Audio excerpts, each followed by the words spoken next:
Halo teman-teman, kembali lagi di Mr. AB Channel. Sebelum kita mulai, seperti biasanya saya selalu minum madu hangat. Nah, kebetulan saya baru bikin nih, saya minum dulu ya. Mantap banget.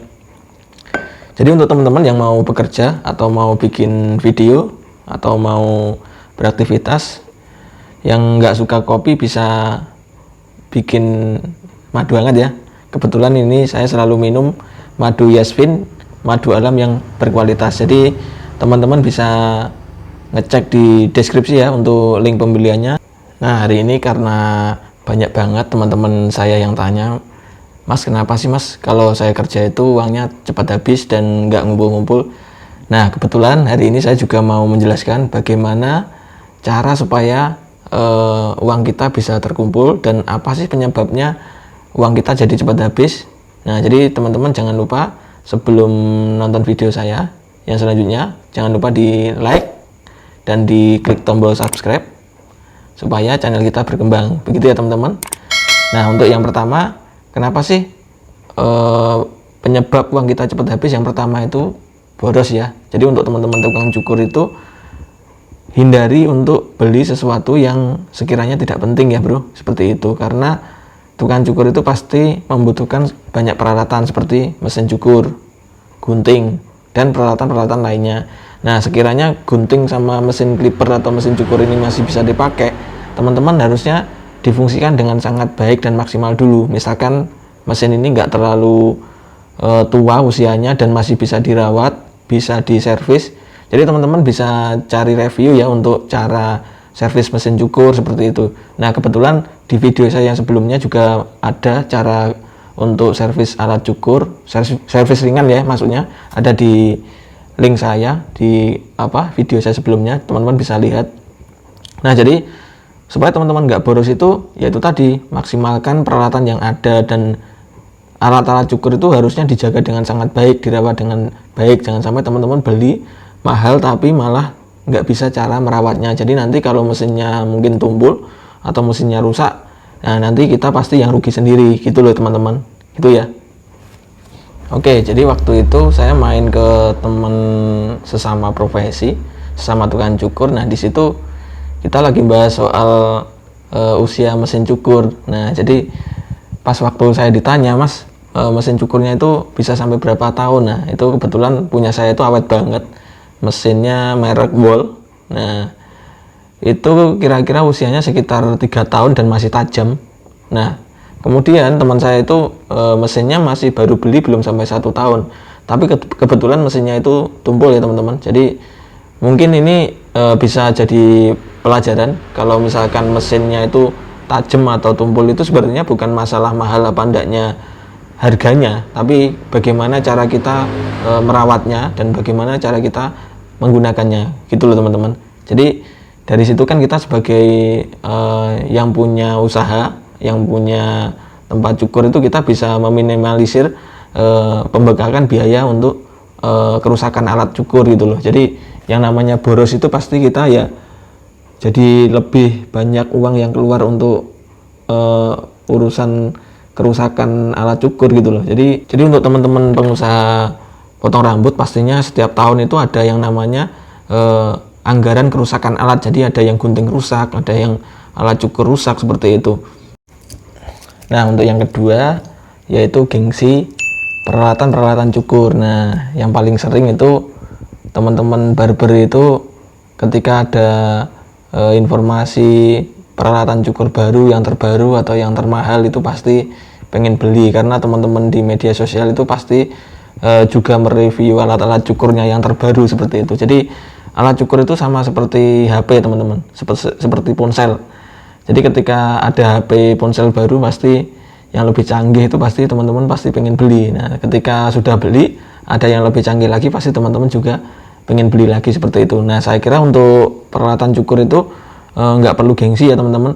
Sekarang apalagi banyak mesin-mesin cukur yang baru dan lebih murah, seperti contoh mesin dari Wimax yang saya rekomendasikan ya untuk teman-teman. Jadi selain murah itu, alatnya itu juga ternyata bisa nyukur dengan sangat baik lah, dipakai dengan enak lah intinya gitu. Jadi sebelumnya memang saya pakainya pasti pakai mesin Wool Amerika itu, tapi kemudian saya pikir-pikir untuk lebih efektif ternyata ada juga alat yang lebih efisien dan lebih murah, yaitu WMAX itu.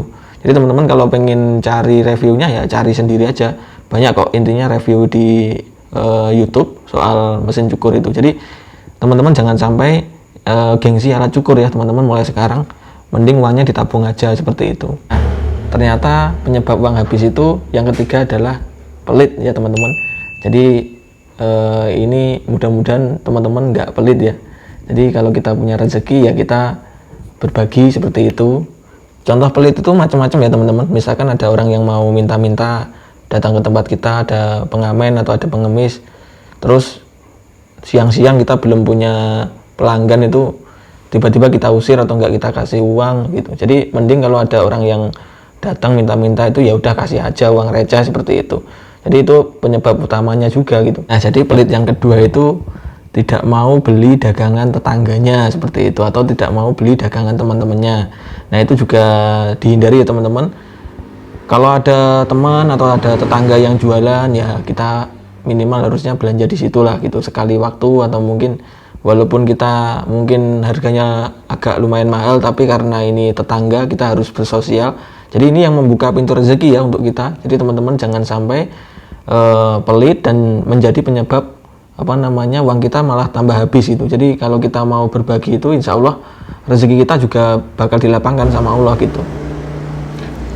Oke teman-teman, untuk penyebab yang keempat adalah tidak mau bersedekah. Jadi kalau kita punya usaha, usahakan kita itu harus menyisihkan uang kita untuk bersedekah. Kita tidak bisa bersedekah banyak, nggak apa-apa, yang penting kita itu udah menyisihkan semampunya kita, minimal 1 bulan sekali lah seperti itu.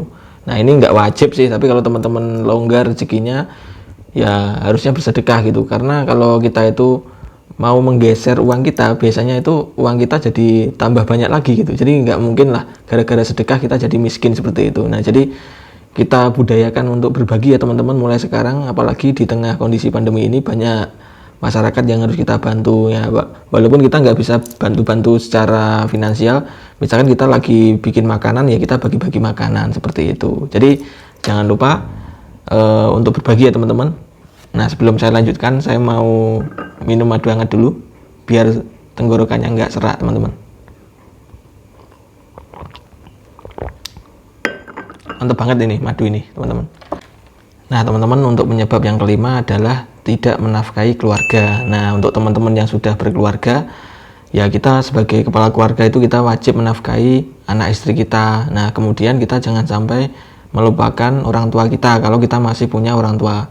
Nah ini intinya sedekah yang paling bagus itu ya sedekah ke keluarga kita dulu gitu. Jadi terutama mungkin orang tua juga. Nah mungkin kalau kita sudah baik sama orang tua, kita sudah bisa bikin bahagia orang tua, insya Allah nanti rezeki kita juga bakal dilapangkan sama Allah Subhanahu Wa Taala. Seperti itu teman-teman. Jadi jangan sampai kita itu bahasa Jawa itu eman gitu loh, eman sama keluarga, eman sama anak istri, eman sama orang tua. Nah akhirnya kita itu malah usahanya atau penyebabnya usaha kita terhambat itu ya itu tadi. Jadi intinya mulai sekarang jangan sampai kita eman atau mungkin terlalu ngirit ya sama orang tua atau sama anak istri seperti itu. Jadi intinya kalau kita pelit, kalau kita terlalu ngirit sama keluarga itu malah bukan kita uangnya ngumpul, tapi intinya malah rezeki itu malah kayak sulit datang gitu teman-teman. Jadi intinya dihindari ya itu tadi penyebab-penyebab yang di atas itu tadi yang saya sebutkan. Jadi penyebab yang terakhir yang keenam adalah tidak beribadah teman-teman. Jadi ini yang paling fatal. Jadi apapun agama teman-teman di luar sana, harusnya kita harus mematuhi agama kita masing-masing ya. Kebetulan saya itu muslim, jadi saya itu harus mematuhi anjuran agama saya. Di Islam itu kita harus sholat 5 waktu. Jadi yang paling gampang adalah kita harus wajib sholat 5 waktu ya sebagai sesama muslim seperti itu teman-teman. Jadi ini yang membuka rezeki kita, yang melapangkan, yang benar-benar menyelamatkan kita lah di dunia sampai di akhirat seperti itu. Jadi kalau kita beribadah tepat waktu, insya Allah rezeki juga datang tepat waktu teman-teman. Jadi semua penyebab itu tolong dihindari teman-teman, karena kalau kita mungkin melanggar itu semua ya mungkin teman-teman bisa merasakan sendiri, karena ini sesuai sama pengalaman saya sih seperti itu. Jadi saya itu dari nol, dari mulai cukur di emperan, di teras gitu, pakai kursi kayu, pakai hanya kipas angin seperti itu. alhamdulillah sampai sekarang itu tempat kita sudah jauh lebih nyaman seperti itu. Nah, mungkin nanti ada gambarnya seperti ini. Nah, jadi teman, terima kasih sudah menonton video saya dari awal sampai akhir. Mudah-mudahan teman-teman yang di luar sana yang punya usaha apa aja, mudah-mudahan dilancarkan rezekinya, diberikan kesehatan. Seperti itu ya teman-teman. Oke, terima kasih. Jangan lupa diklik tombol subscribe bagi yang belum subscribe, dan sampai ketemu di video saya yang selanjutnya. Assalamualaikum warahmatullahi wabarakatuh.